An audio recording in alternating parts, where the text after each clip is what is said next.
Assalamualaikum warahmatullahi taala wabarakatuh. Waalaikumsalam warahmatullah.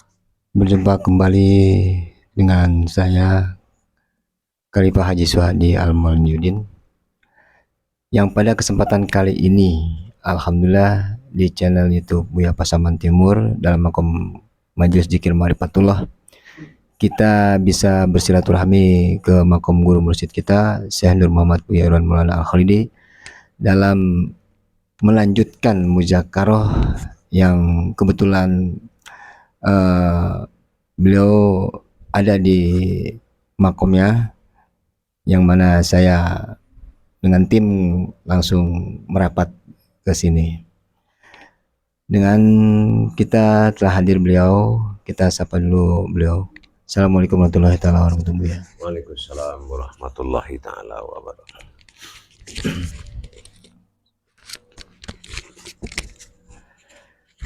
Alhamdulillah hadirin jemaah dan pemirsa yang menyaksikan channel YouTube Buya Pasaman Timur dalam makom Majelis Zikir Ma'rifatullah. Kita akan kembali menggali lebih dalam lagi tentang pemahaman dalam kajian Ma'rifatullah ini. Yang ingin saya pertanyakan kepada beliau bisa kita saksikan dari awal nanti insya Allah. Assalamualaikum Buya. Waalaikumsalam warahmatullah. Pada kesempatan kali ini ada yang ingin saya mujakarahkan dengan Buya, terutama perihal Al-Quran yang merupakan wahyu dan pedoman bagi umat Islam itu sendiri Buya.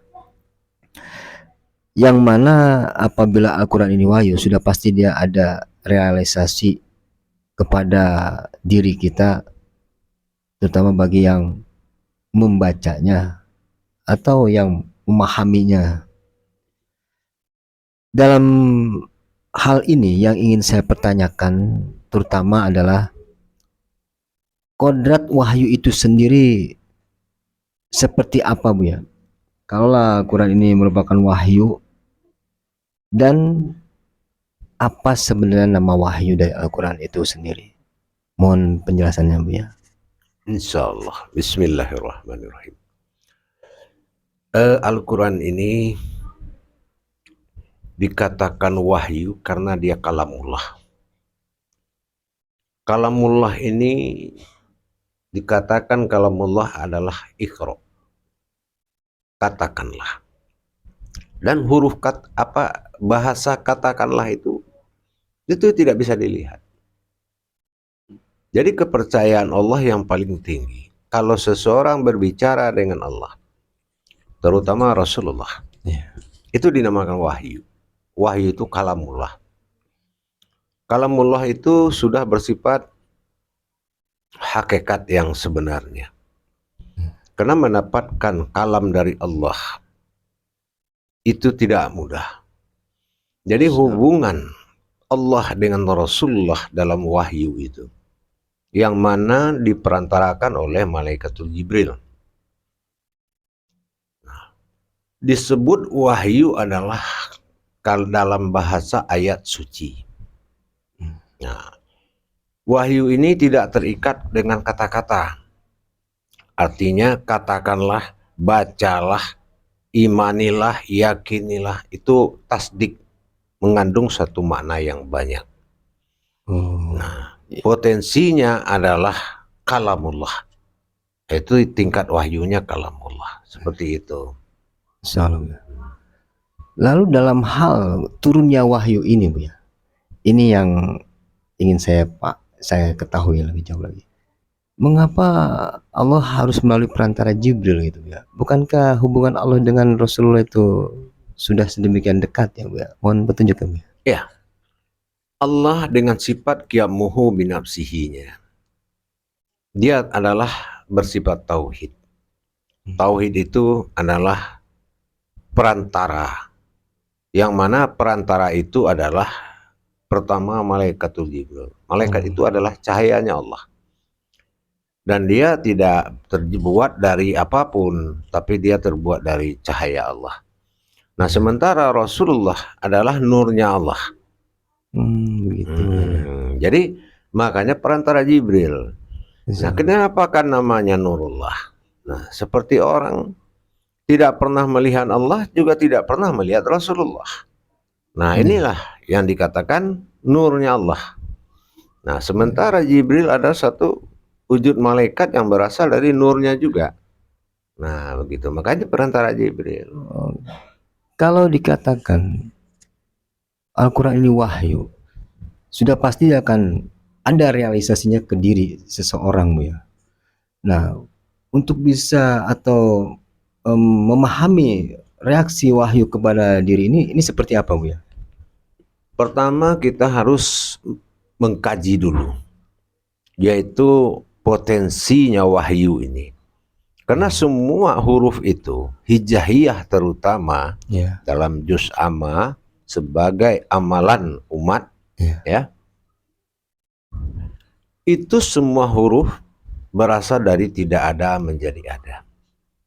Dan apabila kita sudah tahu cara pembacaan ilmu wahyu itu ditemui dia sebagai ayat, diamalkan dia sebagai munajat, dan dilihat dia sebagai makrifat.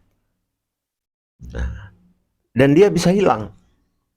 Jadi Al-Quran ini wujudnya adalah wujud wahyu yang tidak bisa dilihat dengan mata. Kecuali kita sudah bisa ayat menjadi kauliyah, kauliyah menjadi munajat, munajat menjadi makrifat.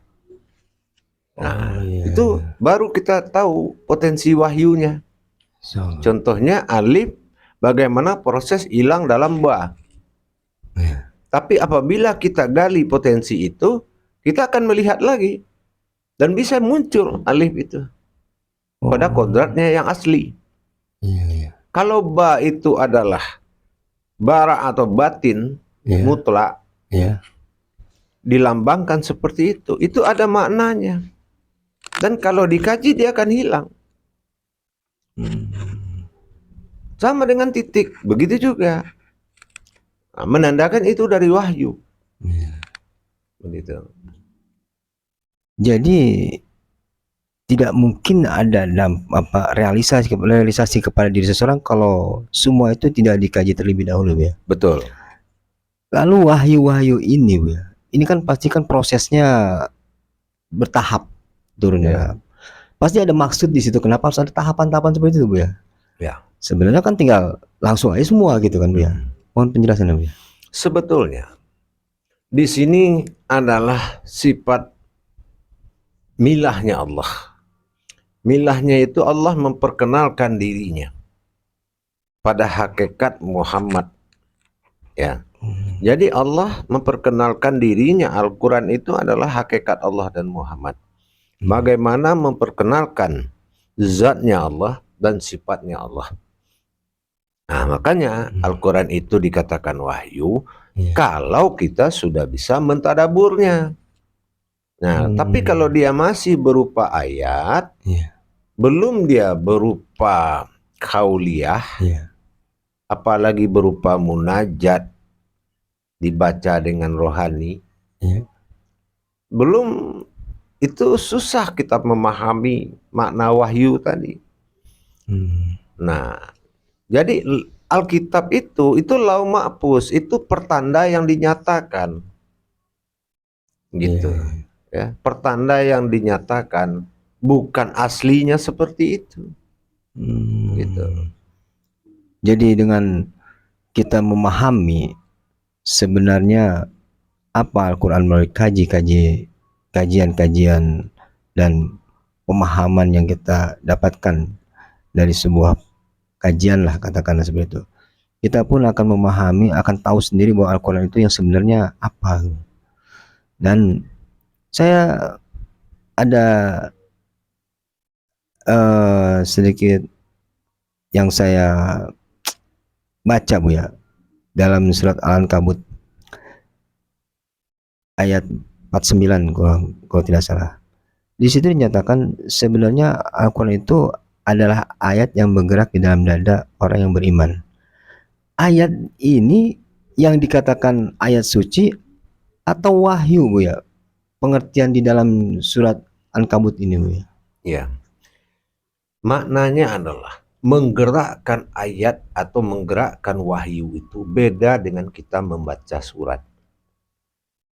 Kalau masih bersentuhan wahyu itu dengan urat dan darah, maka batal hikmah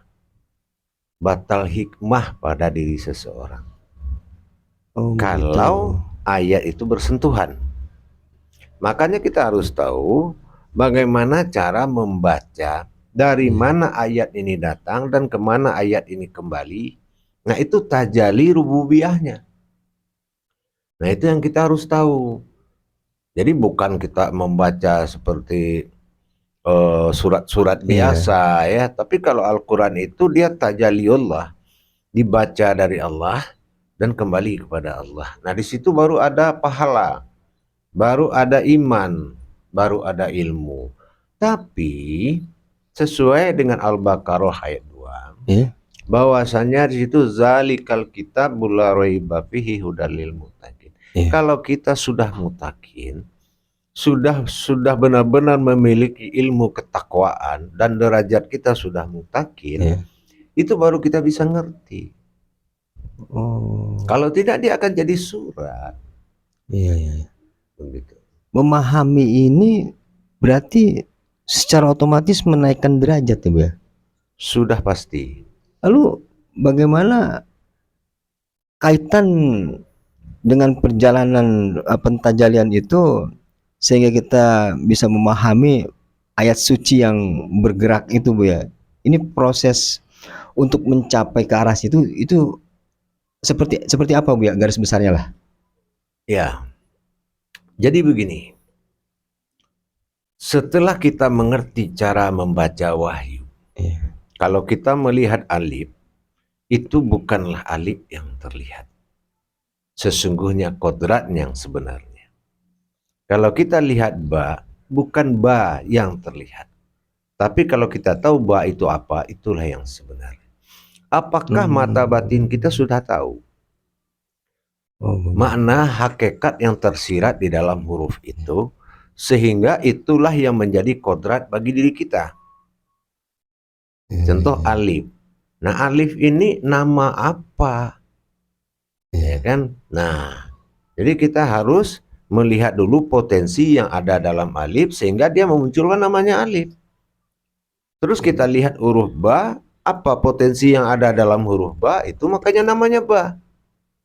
Jangan hanya kita tahu ada huruf bengkok bertitik satu, itu namanya ba, itu kaji harfiah. Orang yang buta huruf. Tapi kalau kita tidak kaji rububiyah, itu namanya buta bertuhan. Bukan buta huruf lagi. Jadi jangan kita hebat di huruf, buta bertuhan. Tidak membaca hakikat yang dibaca. Itu rububiyah namanya. Jadi rububiyah ya, Bu ya. Jadi rububiyahnya kita pahami, baru kita akan tahu sebenarnya apa yang kita baca, yang sesungguhnya kita baca ini. Betul. Nah, letak kesuciannya tadi Bu ya sampaikan bahwa itu tidak tersentuh dengan darah ya, Bu ya. Apa bagaimana tadi, Bu ya? Kalau memang itu wahyu ayatnya suci, disebut dengan pegelaran ayat suci. Apakah suci ini bersentuhan dengan yang tidak suci, dia akan kotor. Kalau dia kotor, dia akan tidak berhikmah. Darah itu sumber daripada akal, nafsu, dan semangat. Nah, kalau wahyu bersentuhan dengan akal dan nafsu bagaimana? Itu akan merusak hikmah. Makanya dalam pembacaan wahyu berdampak kepada 5 petunjuk. Ya, kalau wahyu dibaca, maka manusia mengalami petunjuk yang keempatnya lagi. Yang pertama, setelah dia dapat baca wahyu, dia akan mendapatkan ilham. Nah, ilhamnya apa? Dia tahu. Tiba-tiba dia tahu. Karena sudah ada ilmu wahyunya. Nah, setelah dapat ilham, baru dia mendapatkan irhas. Irhas itu petunjuk kepada batin dia. Itu irhas. Nah, setelah dia yakin dan dia sudah bisa mengendalikan ayat itu dalam dirinya, maka dia akan mendapatkan laduni. Laduni yaitu kecepatan mata batin dia untuk melihat. Mengungkap rahasia-rahasia daripada hijaiyah-hijaiyah ayat sampai surat sampai kitab. Nah, barulah Allah berikan suatu kenyataan ke diri dia. Itulah khodam. Nah, khodam inilah nama-nama huruf. Alif bernama alif setelah ada bersembunyi dalam alif. Ba bernama ba setelah ada yang bersembunyi dalam ba. Contoh huruf ba, ada huruf kodrat, ada huruf batin, ada huruf si rahasia. Nah, sekarang kita lihat huruf batin, waw. Ya kan? Nah, apabila waw ini disandingkan dengan ha menjadi hu, menjadi domah. Nah, hu itu artinya dia. Berarti kalau kita menyebut nama Allah, Allah, waw ada di situ disebut cuma tidak terlihat karena dia menjadi domah yang tersembunyi. Berarti kan dia itu Allah. Jadi Allah berarti kita harus tahu dia dan harus mengerti Allah itu dia. Seperti itu. Nah, itu yang namanya wahyu. Bisa hilang. Ada huruf yang dibaca ada, dilihat tidak ada. Oh gitu. Insya Allah. Dalam kodrat-kodrat dikatakan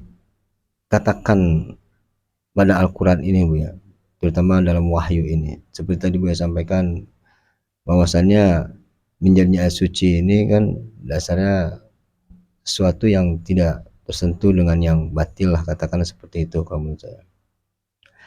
Lalu kaitan dengan diri Bu ya, kalaulah Al-Quran itu ada dalam petunjuk ini wahyu kepada diri, berarti tingkatan wahyu ini ada dalam makomnya kan Bu ya, di dalam diri seseorang itu kan Bu ya, dalam diri manusia itu. Nah, berarti dari apa yang Bu ya sampaikan tadi, dampak dari wahyu yang sudah ada pada makom itu timbul ilham, irhas, laduni.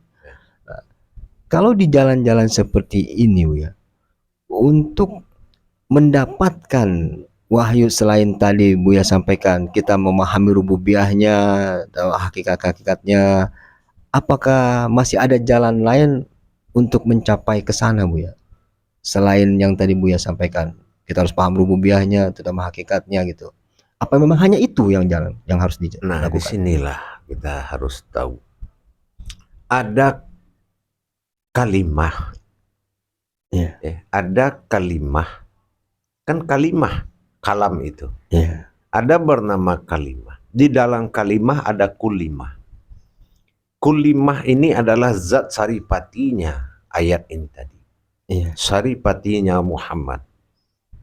Nah, karena Rasulullah adalah nur pada hakikat diri, dia memiliki kulimah saripati daripada ayat ini. Nah, kulimah inilah yang akan menjadi sebuah kodrat. Oh, subhanallah. Nah, begitu. Menjadi sebuah kodrat. Jatuhnya kodrat batin itu menjadi waw, diangkat pada hau dalam tingkat al-wahab mahabbah. Itu kembali kepada tingkat kodrat dan nilai derajat orang yang membaca. Apakah dia insannya sudah kamil, apa sudah kamilul kamil atau kamil muzamil. Jadi Al-Quran ini sebelum berilmu jangan coba-coba baca Al-Quran. Belajar dulu. Benar-benar. Karena di Al-Quran tidak tahu dulu baru belajar. Harus belajar dulu baru tahu. Subhanallah. Luar biasa. Baru saya memahami ternyata bukan hanya sekedar membaca Al-Quran yang terutama memahami wahyunya ini Bu ya. Karena dengan begitu juga kita tahu kodrat-kodrat wahyu itu sendiri seperti apa gitu.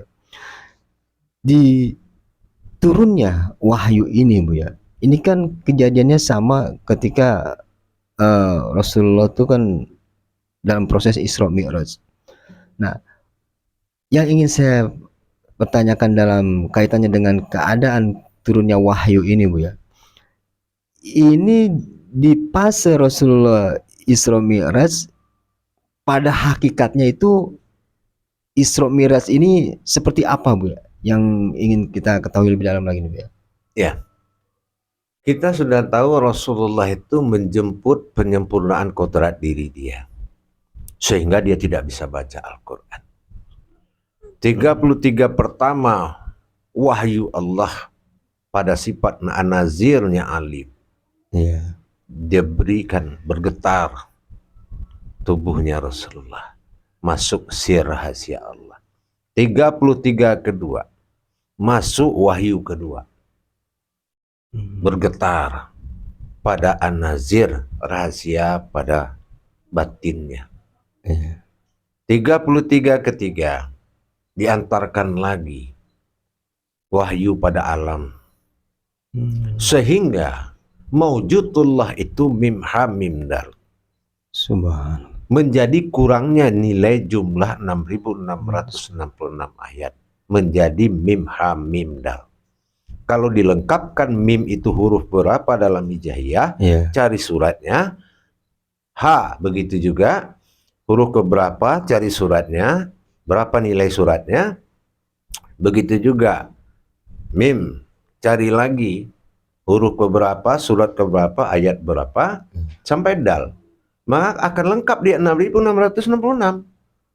Kalau tidak masuk 4 huruf tadi, Iya. huruf kodratnya Muhammad, tidak akan pernah sampai 6.666. Silakan diperiksa Al-Quran.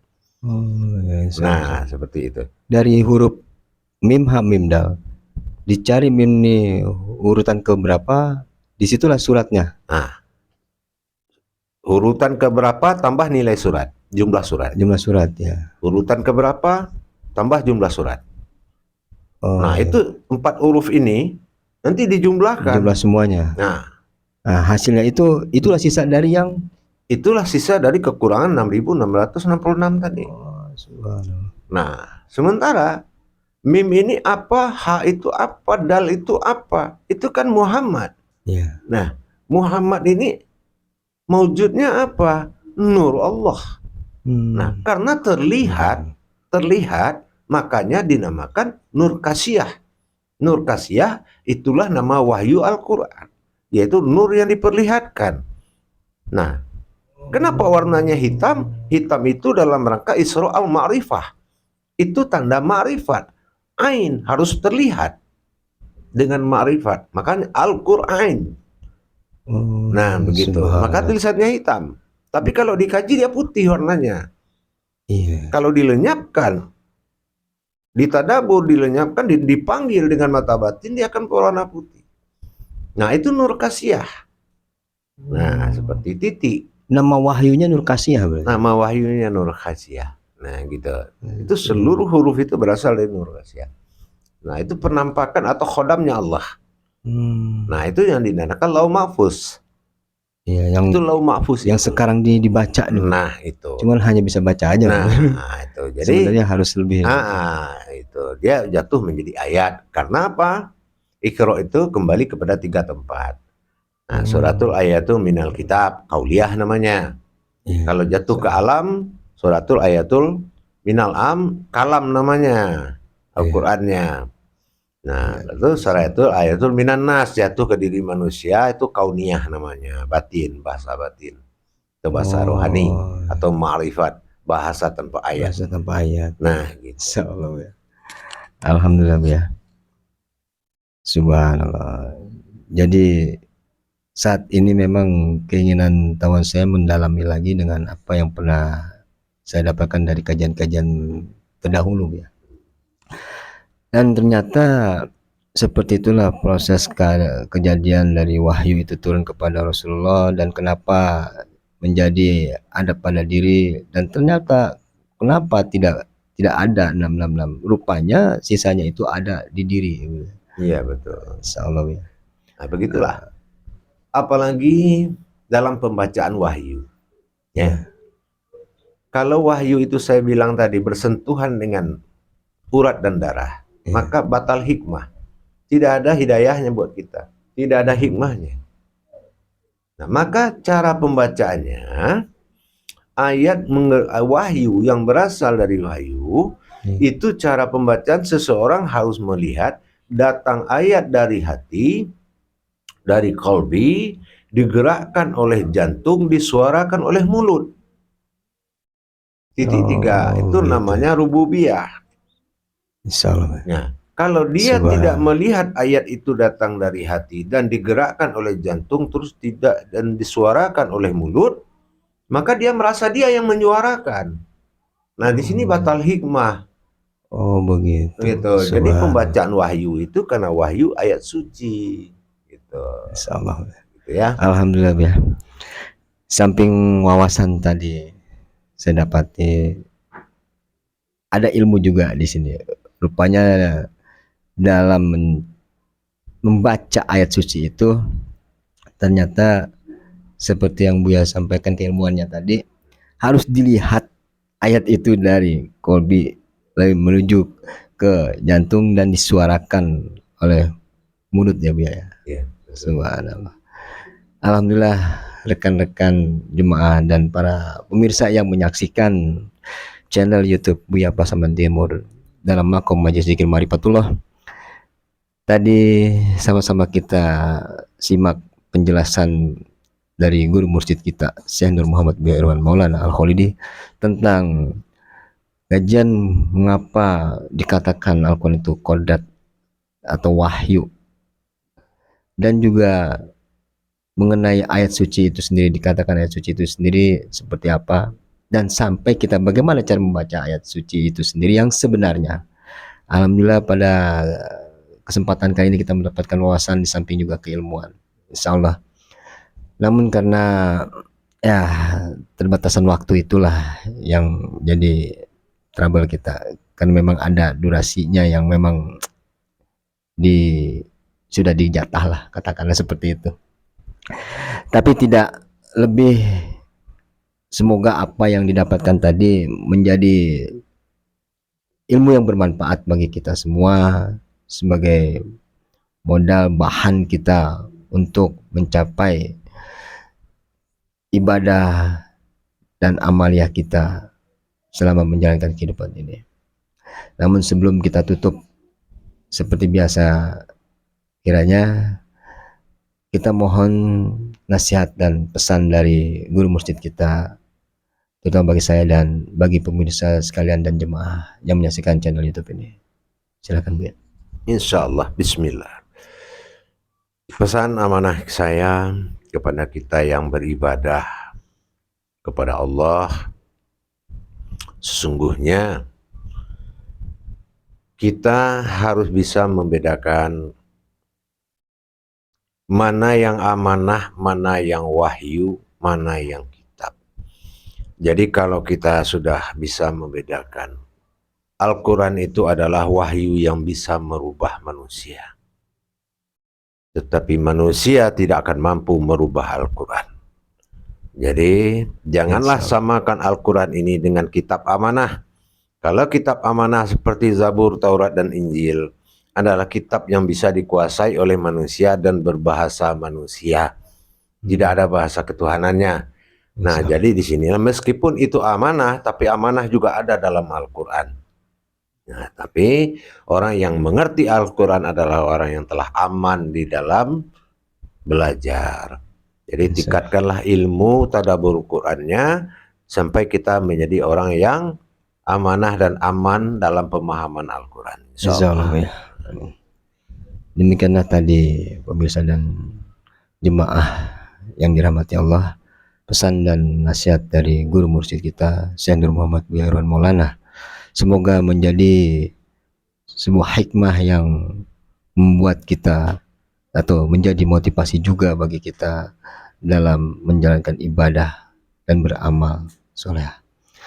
Kiranya cukup sekian yang bisa saya sampaikan dan dari tayangan kali ini. Akhir kata, bila taufiq wal hidayah. Wassalamualaikum warahmatullahi taala wabarakatuh. Waalaikumsalam warahmatullahi wabarakatuh.